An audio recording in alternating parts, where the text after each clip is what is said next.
안녕하세요. 반갑습니다. 저는 DGIST 대구경북과학기술원 웰리스융합연구센터장입니다.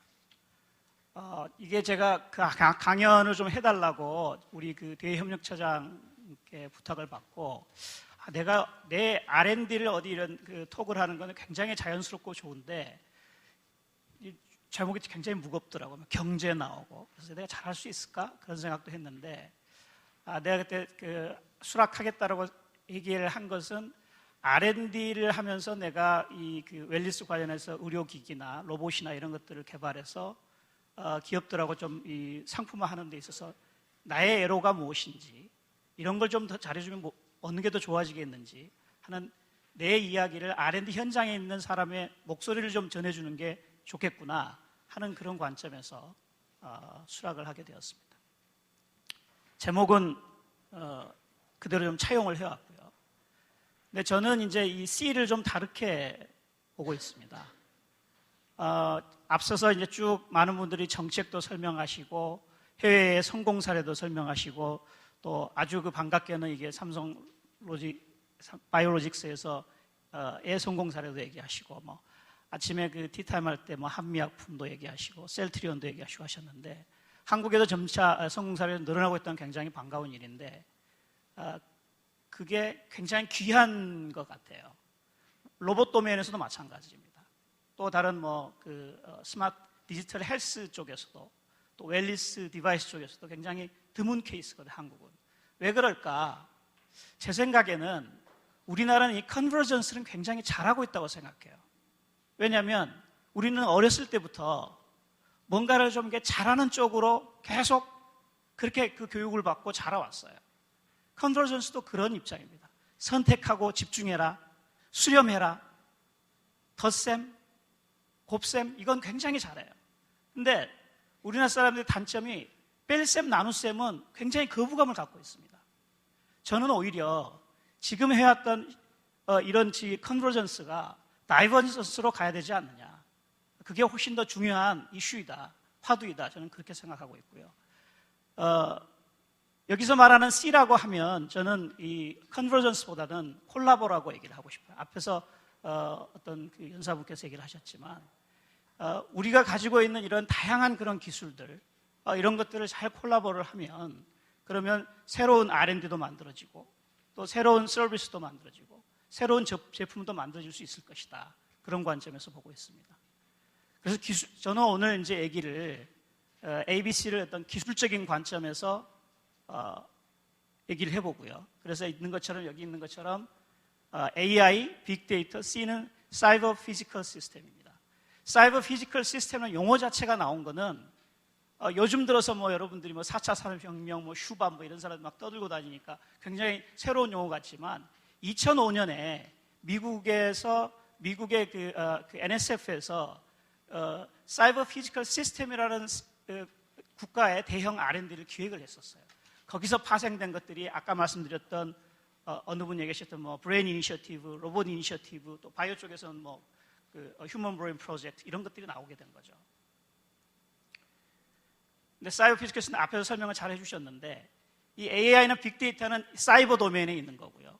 뭐 IoT, 로봇, 뭐 이런 디바이스들은 이게 그 피지컬 도메인에 있는 거죠. 결국은 사이버 피지컬 시스템이라고 하는 것이 이 그 콜래보레이션을 설명할 수 있는 그런 기술적인 요소가 되겠다라고 얘기를 하고 싶고요. 또 한 가지는 방금 앞에 그 연사분께서도 얘기를 하셨지만 이 ABC를 만들어내는 거는 이제 연구자들과 기업들과 그런 분들의 몫이기도 하지만 또 하나는 정부의 몫이기도 하다. 그런 관점에서 저는 이 ABC를 수행하는 주체적 관점에서 보았을 때 그 역할들을 어떻게 가져가야 될 것인가 하는 관점에서 아카데미, 비즈니스와 뷰로크라시, 결국은 기업과 정부가 되겠고요. C는 클리닉을 얘기하고 싶습니다. 우리나라는 여전히 좀 이게 그 병원 정보들을 얻는 데 굉장히 어려움이 많습니다. 그거는 그래서 그 두 가지 관점에서 제가 좀 얘기를 좀 풀어가 보고요. 오늘 보니까는 이제 우리가 지금 후원하는 걸로 들어가 있는데, 정부 기관의 ABC를 얘기하면 아마 과기정통부가 A에 해당하고, 그 다음에 산업부가 빠져 있는데, 산업부가 B에 해당하고, 비즈니스에 해당하고, 그 다음에 보건복지부가 클리닉에 좀 해당하지 않을까, 그런 생각을 좀 해봅니다. 혹시 저희 기관에 대해서 알고 계신 분 계신가요? 한번 손을. 네. 저희 기관 운영회 할 때마다 저희 총장님께서 우리 좀 홍보를 좀 열심히 해라. 너무 인지도가 낮다. 그런 얘기를 하셔서 제가 이렇게 이제 저희 이제 대구 서남 쪽에 현풍이라는 곳에 있습니다. 외국 사람들은 못 읽어요. 왜냐하면 자음이 2개 겹쳐 있으니까. 근데 한국 사람도 잘 읽죠. 디지스트. 근데 사실 외국 사람도 이거 어떻게 읽냐고 그러는데, 그래서 우리는 DGIST 이렇게 이제 앞으로 읽자, 이렇게 지금 얘기를 이번 월요일 날 총장님 주재 회의에서 얘기를 했었는데, 디지스트 간략하게만 소개를 하겠습니다. 지금 국가 IST로는 이렇게 3군데가 원래 있었다가 유니스트가 다시 이제 국가 IST가 됐고요. 그래서 보시면은 이처럼 교원과 연구원이 이렇게 1대1 비중으로 있습니다. 보시면 이쪽이 학교 쪽이고요.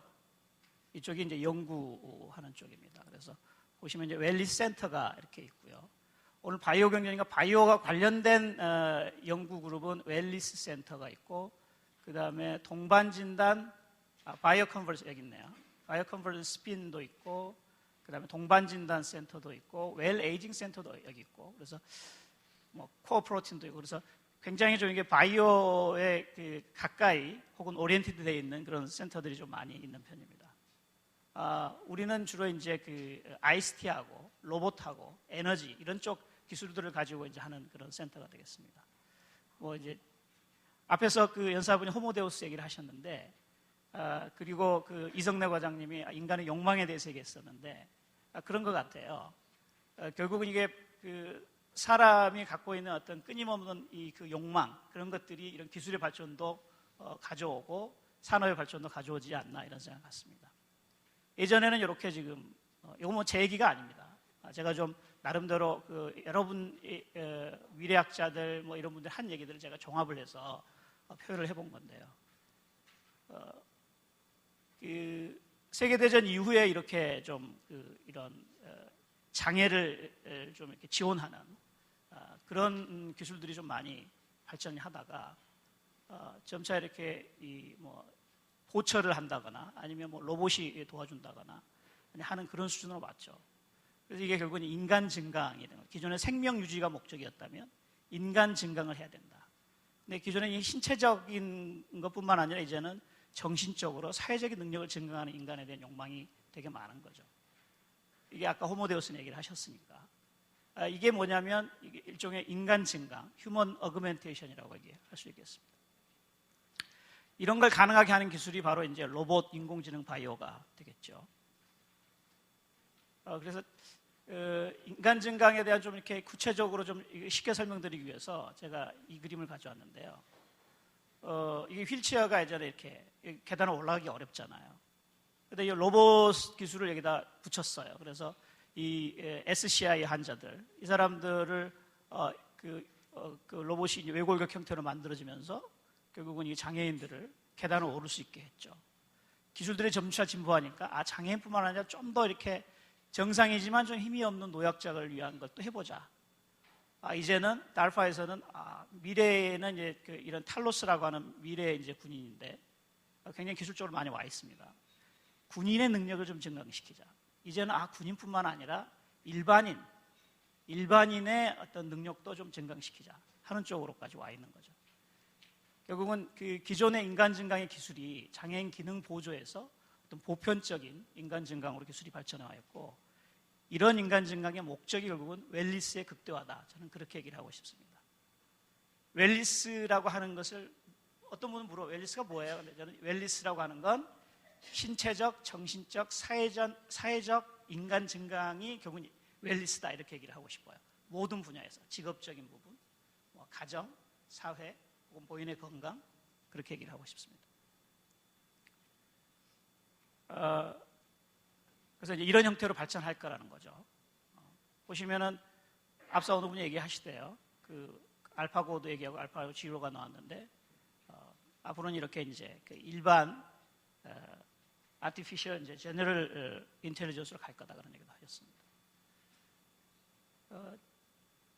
이 인간증의 웨어러블 웰니스 기술, 우리 이제 센터가 좀 이제 추구하고 있는 방향이기도 하고요. 그래서 거기에 스마트 헬스라고 하는 이 도메인에 웨어러블 스마트 기기 기술들을 이렇게 입혀서 인간증을 돕는 것이라고 얘기할 수 있고, 이런 것 중에서 이제 기술들을 좀 식별을 해본 겁니다. 우리 센터가 잘할 수 있는 것들을 가지고 식별해서 저희는 이제 이런 연구들을 지금 하고 있습니다. 그래서 이제 촉감 뉴로 피드백, 일종의 요즘 들어 뇌기계 인터페이스 들어보셨죠? 뇌 컴퓨터 인터페이스 일종이고요. 그 다음에 소프트 액추에이터를 만들어서 하는 소프트웨어러블, 그리고 이제 웨어러블 연료전지, 그리고 결국은 이것들을 다 어딘가에 쓰여야 되잖아요. 그러려고 하면 웰니스 코칭 같은 걸 해야 되겠다, 이렇게 지금 바라보고 있습니다. 이제 본격적으로 좀 말씀드리면, 앞에서 많은 분들이 4차 산업혁명 시대에 대해서는 얘기를 하셨고요. 헬스케어 웰니스, 같은 듯 다른 듯 뭐 비슷한 것 아닌 것 뭐 이렇게 얘기할 수 있습니다. 좀 더 범위가 저는 좀 헬스케어보다는, 헬스케어 이렇게 찾으면 주로 이렇게 뭐 질병이랄지 뭐 수술이랄지 의사 뭐 병원 뭐 이렇게 좀 건강하고 좀 관련된 것들이 많이 찾아지는 반면에, 웰니스 그러면 뭐 감정적인 거, 환경적인 거, 직업적인 거, 뭐 정신적인 거, 뭐 이런 얘기들이 쭉 나옵니다. 결국 웰니스라고 하는 거는 헬스케어라고 하는 것의 바탕이 돼서 좀 더 범위가 확장된 그런 인간의 어떤 행복할 권리, 그 다음에 안전할 권리, 이런 것들을 좀 얘기하지 않나 싶습니다. 그렇죠. 명확한 구분이 사실 없는 것도 사실입니다. 웰니스 찾아보면 이렇게 있죠. 단순한 건강 상태가 아니라 최적의 삶을 추구하는 과정이다, 이렇게 얘기를 하고 싶습니다. 웰니스는 결국은 더 나은 삶으로의 여정이라고 얘기할 수 있겠습니다. 혹시 시간이 되면 좀 얘기를 해 주십시오. 그래서 저는 이제 예전에 한번 인터뷰할 때 이런 얘기를 했어요. 웰니스가 뭐예요? 그러길래 저는 이게 요람에서 무덤까지다. 요람에서 무덤까지 사람의 행복을 추구하도록 만들어주는 그 과정이다, 그렇게 얘기를 했습니다. 앞에서 어느 분이 얘기하셨죠. 이게 증거인데요. 헬스케어가 4차 산업혁명의 최고 수혜가 될 것이라고 하는 그런 조사가 있습니다. 헬스케어가 웰니스 완성의 어떤 굉장히 필요 조건이죠. 뭐 이게 의료 분야에서 어떻게 이 4차 산업혁명하고 관련이 되어 있는지를 보기 위해서 각각의 산업혁명별로 봤더니 이 헬스케어 발전에 늘 이런 영향들을 끼쳐왔다, 그런 얘기를 하고 싶은 거고요. 뭐 앞에 말씀드렸던 예전에 공중보건 시대에서 질병치료 시대를 넘어서 이제 건강수명의 시대로 가고 있다. 즉 얼마나 오래 사느냐가 문제가 아니라 어떻게 오래 행복하게 사느냐, 어떻게 오래 건강하게 사느냐 그러면 이제 헬스케어가 될 거고요. 행복하게 사느냐 그러면 웰니스가 될 것 같습니다. 보시는 것처럼 이런 다양한 이런 기술들이 결국은 의료 도면에서 기술들을, 치료 기술들을 어떤 나중에는 어떤 예방의학 정도로 정밀 의료로 좀 가고 있다, 그런 얘기를 하고 있고요. 결국은 기존의 질병 치료에서 이게 건강 수명이 연장하는 단계로 가야 된다. 그래서 이 디지털의 유전자 기술의 혁신이 헬스케어 패러다임 변화를 촉진했고, 이제 IoT나 그 다음에 뭐 빅데이터나 뭐 CPS나 AI 이런 것들이 결국은 이게 기존의 치료 전단 중심에서 예방 관리 중심으로 이렇게 변화를 가져왔고, IoT 뭐 이런 빅데이터랑 연결하고 지능화되었다고 얘기할 수 있겠습니다.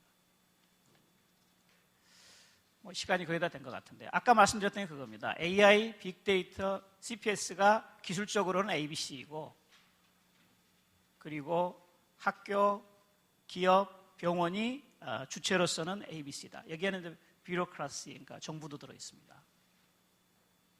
역할들이고요. 요거는 해외 사례인데, 해외에서는 이미 그런 이런 IoT나 빅데이터나 AI를 활용한 의료기기 쪽으로 많이 좀 가고 있다, 그런 얘기를 하고 있고, 한국도 지금 이제 오늘 보니까 많이 이렇게 준비를 정부가 하고 있는 것 같습니다. 이것만 제가 설명을 좀 드릴게요. 저희가 이제 웰리스 휴먼 캐플레퍼 사업을 한 3년 동안 했습니다. 물론 저는 과제 책임자가 아니었고, 저는 이 과제는 직접 수행을 안 했는데요. 얘기를 쭉 이제 이 담당자들 들어보니까 이거 할 때 굉장히 그 롱텀으로 해서 뭔가를 좀 잘해보자. 그래서 정말 헬스케어의 그 어나더 버전을 가지고 좀 기술사업화를 하고 좀 산업화를 좀 해보자 하고 굉장히 도전적으로 추진을 했다고 그래요. 사업이 끝났는데 보시면 뭐 실증 사업도 했어요. 아까 양 국장님 뭐 얘기하시는 뭐 시범 사업 이런 거 해야 된다 하셨는데 이것도 했어요. 뭐 홍보 관리도 하고 기술도 물론 다 했죠. 그런데 이게 안 된 이유가 굉장히 어려운 게 우리나라의 규제 때문인 것 같아요. 병원에 있는 첫 번째 어느 분께 발표하셨는데 우리나라 뭐 EMR 제일 1등이다, EHR 1등이다 이렇게 얘기했잖아요. 보급률이. 그런데 병원하고 병원 간에 이게 서로 이렇게 왔다 갔다 하기가 어려워요. 그 정보도 얻기가 어려워요. 심지어는 어떤 다양한 디바이스들이 있는데 그런 상용 디바이스들에서 얻을 수 있는 그 정보들이 굉장히 한계가 있고 서로 데이터 포맷들이 다 달라요. 표준화도 안 돼 있고 그리고 공개도 하지 않습니다. 굉장히 어려운 점이 많더라. 실제로 뭐 여기 SKT도 들어오고 뭐 차병원도 들어오고 가천병원도 들어오고 다양한 병원들이 다 들어왔지만 결론적으로 얘기하면 지금 현재 수준에서는 정체되어 있다. 더 못 나가고 있다. 이렇게 얘기를 할 수 있을 것 같아요.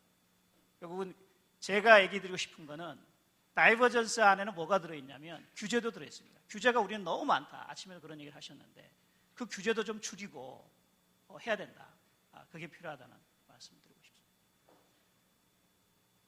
나머지는 자료를 보시면 되고요. 마지막으로 저는 이제 그 로봇을 하는 사람인데 본질은 이게 위에 그림은 뭐냐면은 이게 산업부에서 니네가 굉장히 잘했다고 2016년에 저희한테 상 준 거예요. 상 줘가지고 이렇게 아빠는 좀 몸이 좀 불편하신데 누구보다 저를 사랑하세요. 이런 걸 했어요. 아빠는 좀 몸이 좀 불편하신데 기업이 인허가하고 영상평가를 잘했습니다. 잘했는데 어려웠던 게 뭐냐면 저거 지금 아직 그 KFDA 인증을 못 받았어요. 미국 FDA 인증 받았어요. 그 다음에 그 유럽에 다 팔 수 있게 C 인증 다 받았어요. KFDA는 못 받았어요. 외국에서 있는 새로 만든 어떤 규제에 대해서는 발빠르게 대응을 한다고 해요. 하지만 준비가 전혀 안 돼 있어요. 식약처가. 그래서 이거를 하는데 결국 우리랑 처음 한 거예요. 그러니까 말하기는 좋죠.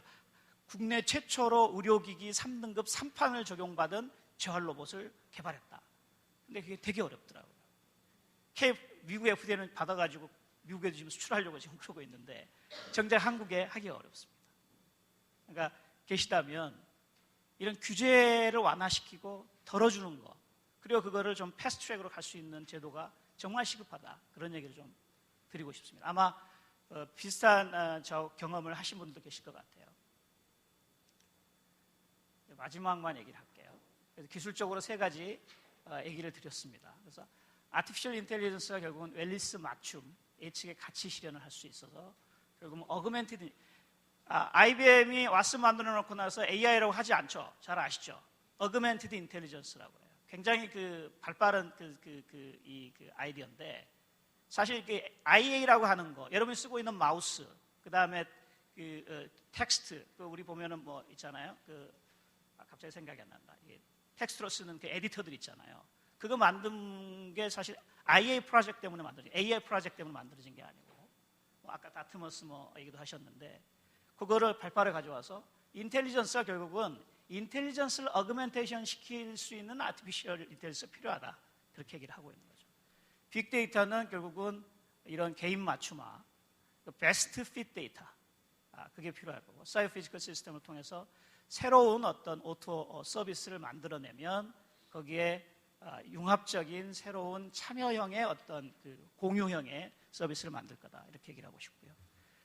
역할 면에서는 학교, 그 다음에 기업과 정부, 그 다음에 이제 병원이 있는데 아카데미에서 이 기술들을 잘 융합하고 혹은 또 다이버시켜서 새로운 웰니스 기술을 만들어서 능동적인 웰니스를 할 수 있도록 하고, 기업과 정부는 산업 플랫폼도 제공하고 제도를 좀 잘 정비해서 규제와 지능을 좀 밸런스 있게 좀 해줬으면 좋겠다. 그 다음에 병원들은 이 데이터들을 제발 좀 호환이 될 수 있도록 우리 거라고만 생각하지 말고 좀 나눠줘서 데이터를 좀 공유할 수 있고 거기에 대한 질적 평가를 잘해서 병원 연계의 어떤 웰니스 표준화가 반드시 필요하다. 그런 얘기를 드리고 싶습니다. 짧은 시간 동안 말씀드렸습니다. 행복하십시오. 감사합니다.